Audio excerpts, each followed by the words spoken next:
Hello everyone. धारा 27 article 65 and section 144 जिसका कब्जा वही मालिक, लेकिन इसके लिए कुछ शर्तें लागू हैं। अगर कोई किसी ज़मीन पर लंबे समय तक रह रहा है तो वो उसका मालिकाना हक दिखा सकता है, अपना केस दाखिल कर सकता है।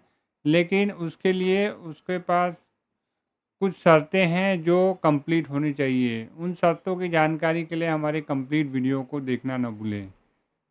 तो आइए दोस्तों, उन शर्तों के बारे में चर्चा करते हैं।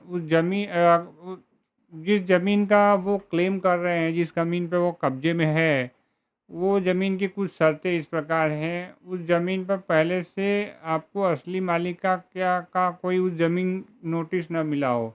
जिस ज़मीन पे आप रहते हैं उस पे जो तुम्हारा असली मालिक है, जो जिसका लैंड का ओनरशिप है, उसका आपको कोई नोटिस नहीं मिलना चाहिए। और उस पर पहले से कोई मुकदमा न चल रहा हो, और उस ज़मीन पर पहले से कोई मुकदमा न चल रहा हो, और उस ज़मीन पर कोई लीवल लाइसेंस लागू ना हो। ये सारी शर्तें हैं। और वह ज़मीन किसी सरकारी विभाग के अधीन ना हो, यानी उस पर कोई सरकारी कामकाज न चल रहा हो। और वह ज़मीन सरकारी ग्रीन जोन में ना हो। ग्रीन जोन यानी कि जिस पे कुछ डेवलपमेंट काम होना रहता है, उसको ग्रीन जोन बोलते हैं।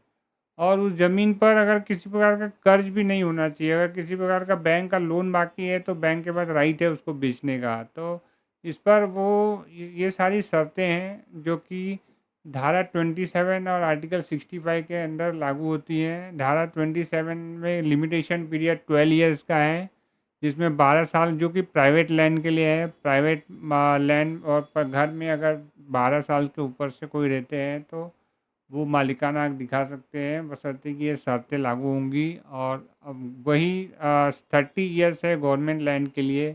30 ईयर्स के ऊपर अगर वो रहते हैं तो वहाँ भी ओनरशिप एक्सटिंग्विश हो जाता है ओल्ड ओनर का। That they he can file the adverse suit for his position and ownership, but this are the conditions applies to him.